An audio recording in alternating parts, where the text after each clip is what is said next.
tomografía de coherencia óptica. Estas son mis disclosures. Y para empezar vamos a hablar de la iniciativa clínica Light Lab, que de ahí es donde sale el MLD Max. Es un estudio observacional prospectivo en el que participaron 12 centros de Estados Unidos y se aplicó el aprendizaje del programa Light Lab para crear un workflow simplificado de MLD Max para su uso rutinario. Y está diseñado el MLD Max para integrar la gama completa de información del OCT en el procedimiento de PCI para obtener resultados óptimos. Esta es solamente una de las, de la información que se obtuvo con este Light Lab, en el cual el OCT cambió las decisiones basadas en angiografía en el 88% de las lesiones, lo cual pues es un porcentaje importante. Entrando en materia, el MLD Max, la M hace referencia a la morfología, la L a longitud del diámetro, esto se hace antes de la intervención coronaria percutánea, y la parte de Max, la M hace referencia a la media, A a posición, X a expansión, se hace después de la intervención coronaria percutánea.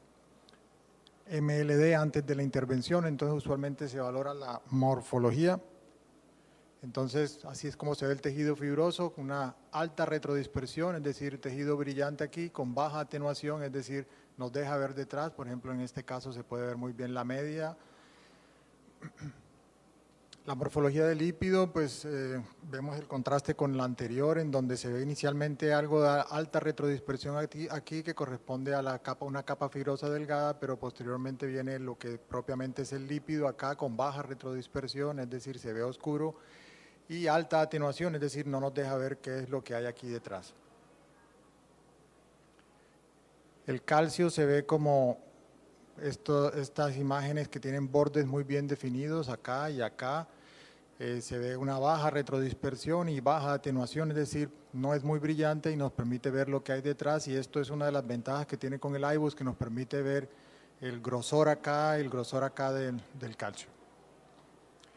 Algoritmos para calcio, pues hay muchos, aquí hay 6, y relativamente recientes cada uno y no son todos, seguramente hay más, pero creo que se puede resumir en esto, ¿no? Este es el puntaje de Fujino y de la doctora Akiko Mehara, y pues si tiene uno o dos de estos 3 criterios, puede utilizar o empezar con un balón NC o Open o balón de corte, evaluar si hay fracturas por la OCT, y si hay fracturas se puede proceder a implantar el stent. Si no hay fracturas se viene a terapia más agresiva o shockwave si hay, luego se evalúa si hay fracturas.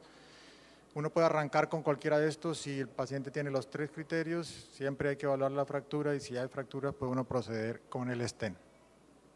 La L corresponde a longitud, entonces ¿qué hace uno en esta parte?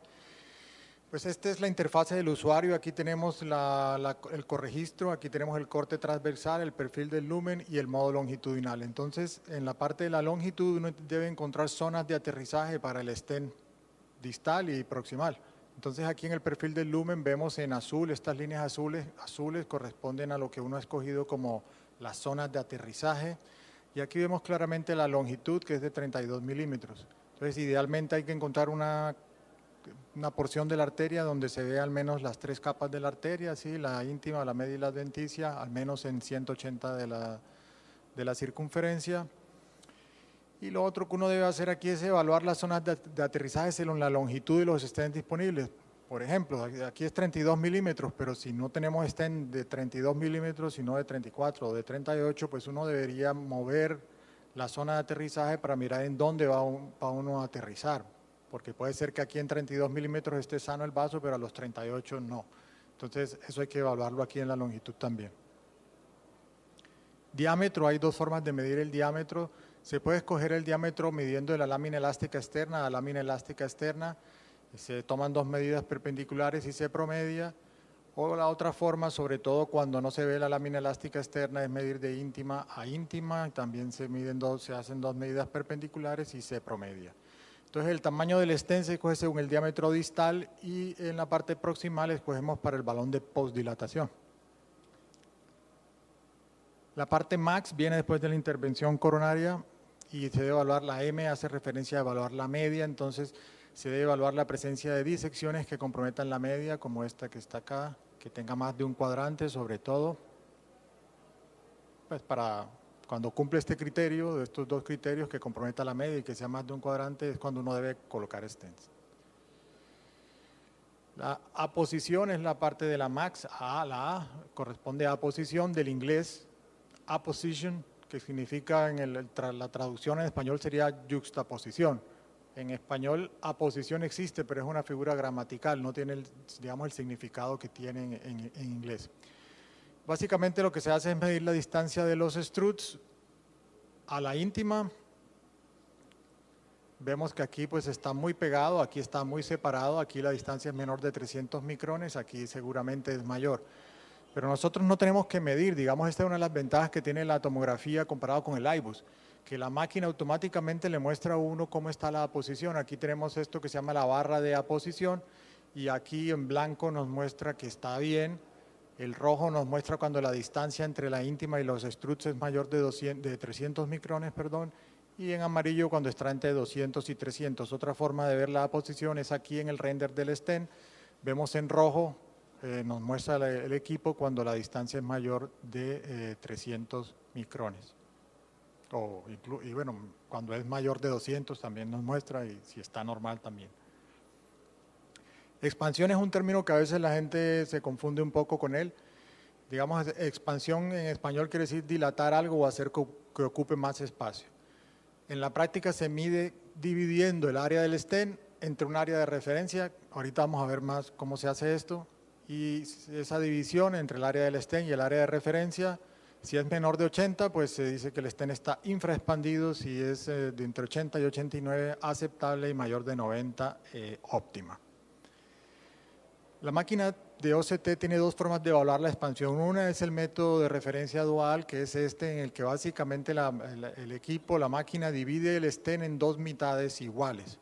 Esta línea azul nos muestra el punto donde la máquina está separando o dividiendo el stent para hacer dos evaluaciones. Divide la parte proximal, la evalúa de una forma, y la parte distal la evalúa de otra forma. Entonces, en este método dual, el equipo nos muestra acá en esta flecha amarilla y acá en esta otra flecha amarilla cuál es el área mínima del stent en la parte proximal y en la parte distal. Y esa área mínima del stent la compara con las zonas de referencia que nosotros tenemos acá. Entonces, por ejemplo, este 86% sale de dividir 11.32 entre 13.11. Y aquí en la otra mitad distal del stent sale este 101%, sale de dividir el área mínima del stent, que es acá 9.38 entre 9.31. Esto que es la parte donde el equipo lo saca automáticamente, pero uno puede moverlo. Y eso tiene una utilidad. Ahorita más adelante vemos por qué puede ser útil moverlo. El otro método de expansión que utiliza el equipo es este método tapered, que en español puede traducirse como método de adelgazamiento y se basa en el esquema, en el algoritmo de HK. HK viene de los nombres de los autores, Huo y Kasab. Y básicamente ellos presumen, o el algoritmo lo que presume es que las coronarias tienen este patrón en el cual el diámetro es estable o igual hasta que ocurre una rama lateral.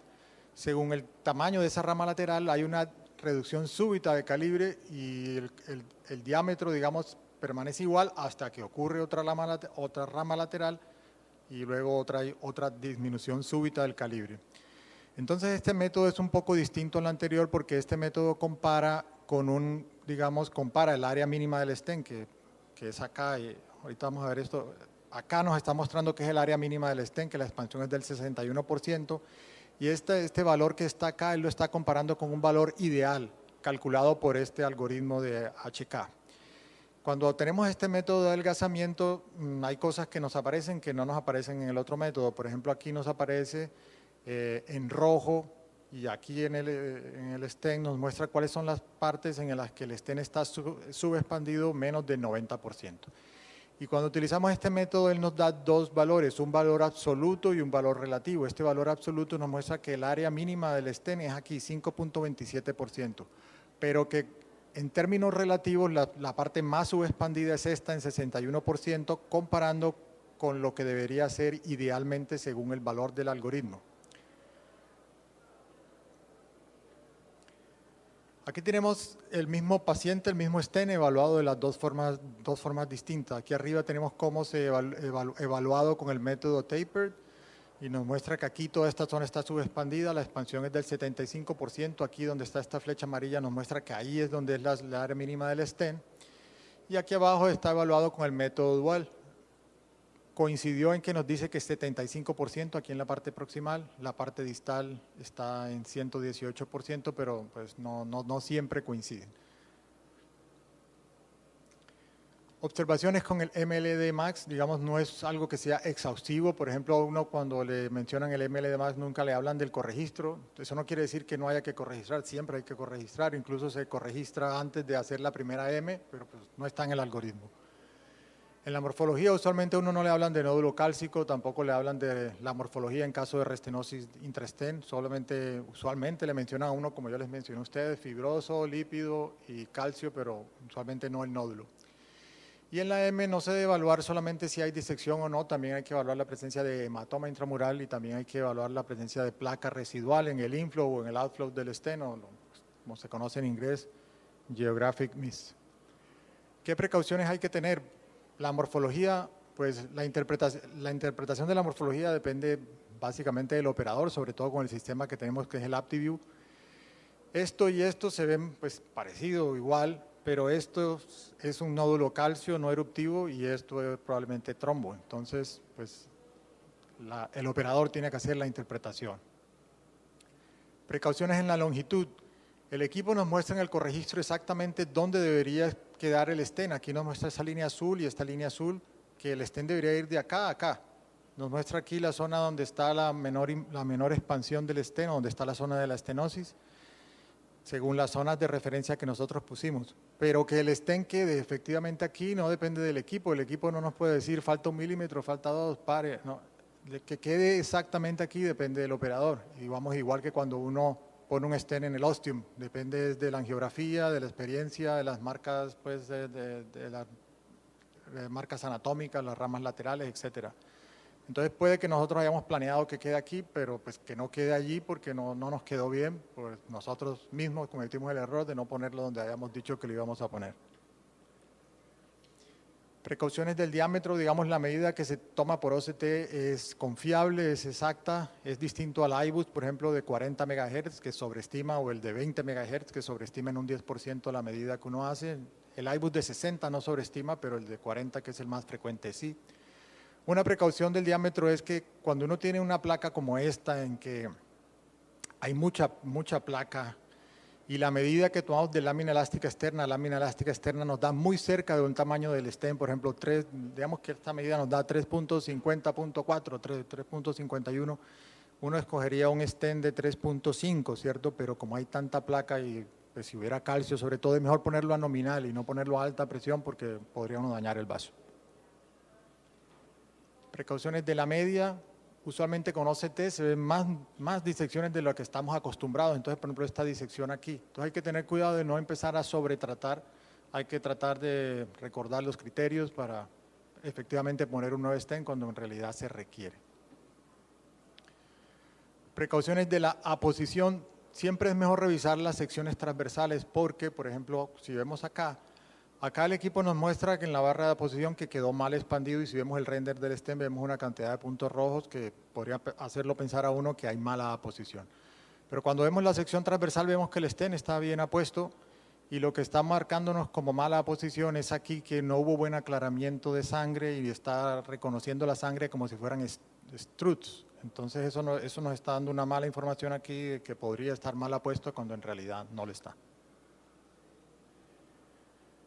Precauciones de la expansión. El software siempre ubica las zonas de referencia en los bordes después de implantado el stent. No importa donde nosotros hayamos hecho el cálculo, él siempre, una vez puesto el stent, ubica las zonas de referencia distal a los bordes donde haya quedado el stent. Entonces, eso uno tiene que mirar si tiene sentido para cada caso en particular. Por ejemplo, aquí en este caso nos está mostrando que hay infraexpansión del stent, que aquí está infraexpandido en un 43%, aquí donde está este rectángulo amarillo. Pero ¿qué es lo que pasa? Él está comparando el área proximal que está en el tronco con la descendente anterior y pues nosotros sabemos que no tiene sentido porque el tronco normalmente es más grande que la descendente anterior y la idea no es tratar de hacer la descendente anterior igual de grande que el tronco porque lo vamos a romper. Entonces, ¿De dónde sale este 43%? Pues él está dividiendo 7.76 aquí, que mide la descendente anterior, con 18, y claro, eso nos da que está aparentemente infraexpandido. Entonces, ¿qué hay que hacer? Pues hay varias cosas que uno puede hacer. Una es correr el borde de la referencia proximal y para comparar descendente anterior con descendente anterior. Otra cosa que uno puede hacer es decirle al equipo que analice el stem en dos segmentos distintos, dejar este acá en el tronco y correr la parte donde donde el equipo nos divide el stem en dos, correrla hacia el final del tronco, de manera que el equipo analizaría una primera parte tronco y evaluaría la expansión allí, y la segunda parte distal de la descendente anterior, evaluando descendente anterior por un lado y tronco de la coronaria izquierda por el otro. Conclusiones: el algoritmo MLD-Max está pensado para agilizar la toma de decisiones y la seguridad durante las angioplasias coronarias. El adecuado conocimiento de la máquina de OCT y su software es imprescindible para la adecuada ejecución del algoritmo. El OCT ayuda en todas las fases de la intervención coronaria percutánea, es consistente, exacto, reproducible, eficiente, efectivo y seguro. Muchas gracias.